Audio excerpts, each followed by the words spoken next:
Salut les turfeuses, salut les turfeurs. Bienvenue pour un nouveau pronostic de Benoît Requin. Merci pour vos likes, pour vos commentaires. N'hésitez pas à vous abonner pour recevoir tous mes pronostics tous les jours. Et n'hésitez pas à rejoindre ma communauté pour avoir accès à tous les tickets pour la course du Quintet.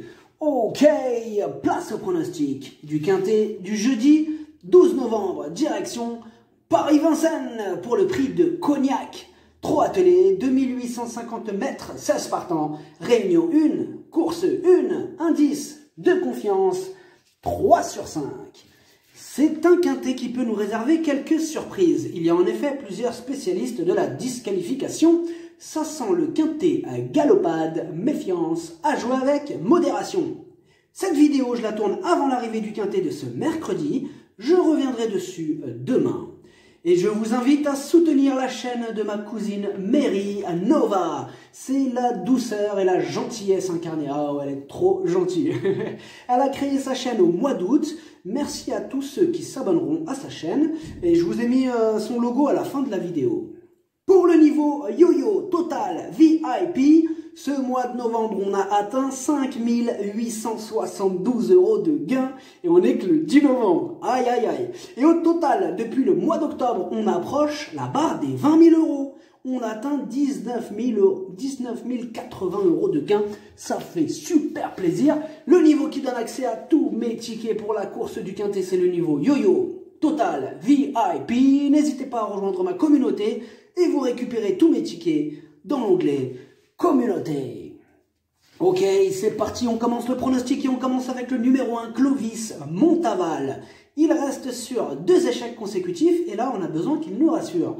En plus, c'est le moins riche de la course et il préfère les pistes plates. Bon, il n'y a pas trop de trucs pour lui, le pauvre, hein, outsider. On écoute son entraîneur, d'ailleurs, qui va peut-être nous éclairer un peu plus. Philippe Billard, j'ai trouvé Clovis Montaval nettement mieux lors de ses dernières sorties au niveau souplesse. On a fait quelques soins qui ont été bénéfiques. Il rendait la distance à Anguin, mais sa course est bonne. Alors revenir sur la grande piste n'est pas fait pour le servir. Il continue son programme, mais il est nettement plus à son affaire sur les profils plats. Je lui préfère nettement Abzac de Fontaine. Oui, parce qu'il présente aussi le 2 Abzac de Fontaine. Donc il vient de dire qu'il a une grosse préférence pour le numéro 2, bon, par rapport au numéro 1 évidemment. Ok, le numéro 2, Abzac de Fontaine. Eh ben ça tombe bien. Il redescend de catégorie, il est déféré des 4 et confié à Franck Nivard. Attention à lui. Là, comme il vient de le dire, pardon, c'est son préféré. Abzac de Fontaine, donc on écoute du coup encore Philippe Billard. Hein. On est d'accord. Ah oui. Abzac de Fontaine a 10 ans, mais encore de très beaux restes. Au travail, il affiche une forme resplendissante. Il a travaillé notamment avec les bons de l'écurie. Je le trouve au top. Sa dernière sortie ici même est bonne. Je lui vois une très bonne chance de terminer sur le podium. Ah, il est chaud. Le numéro 3, Ever Pride. Il a le défaut de ne pas répéter ses bonnes sorties.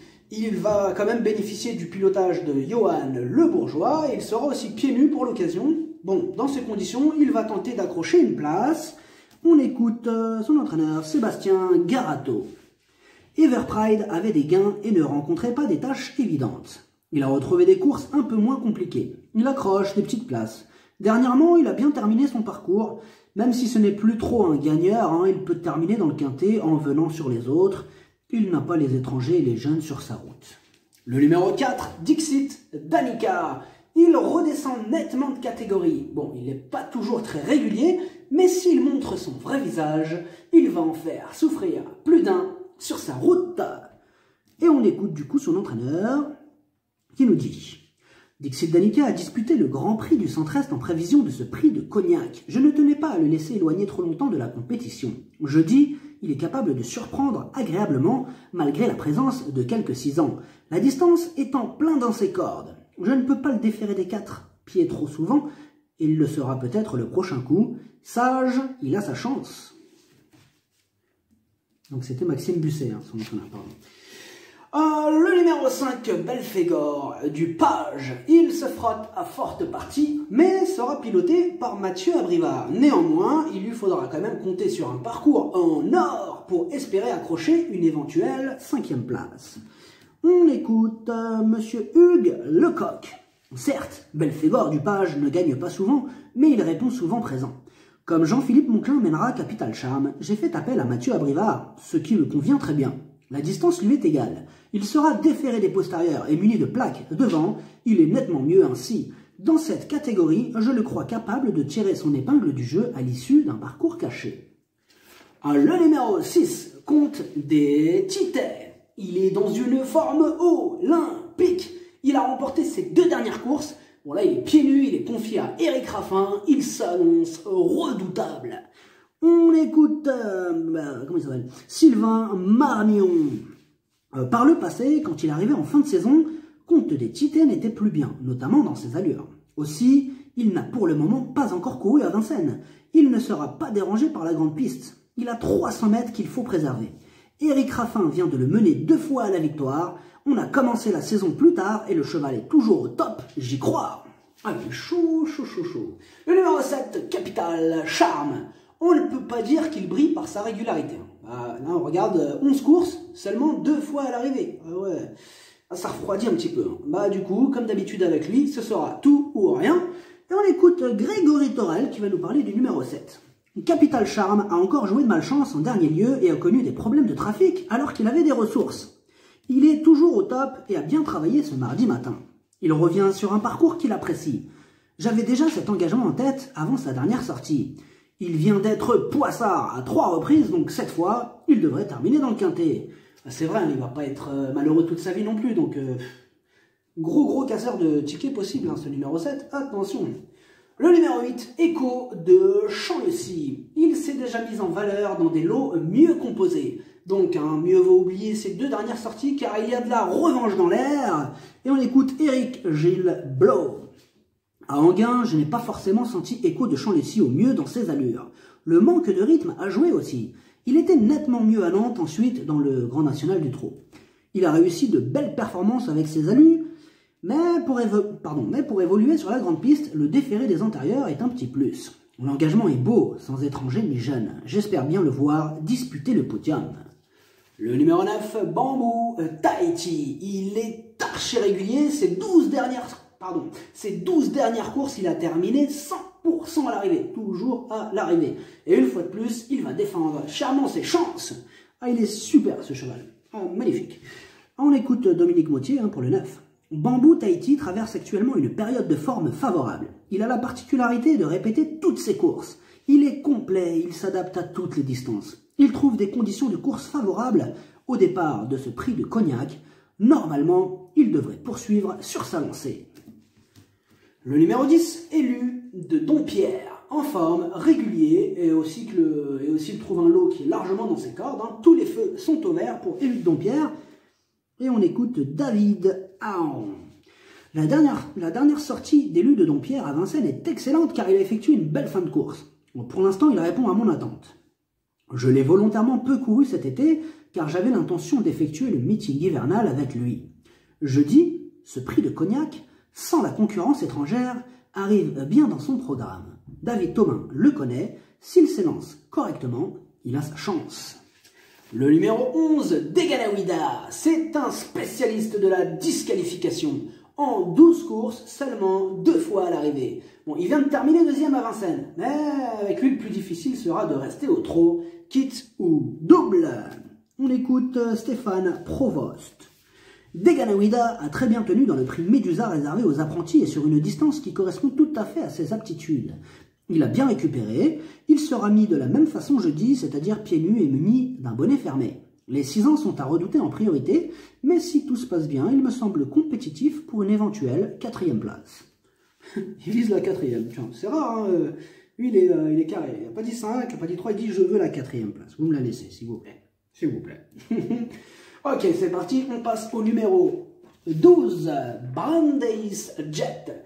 Lui aussi n'est pas un modèle de régularité. On ne sait jamais sur quel pied danser avec lui. Il sera pieds nus pour l'occasion. Il intéressera lui aussi les amateurs de champ réduit. On écoute Christophe Mirandel. Brandeis Jet vient d'intégrer mes box depuis peu.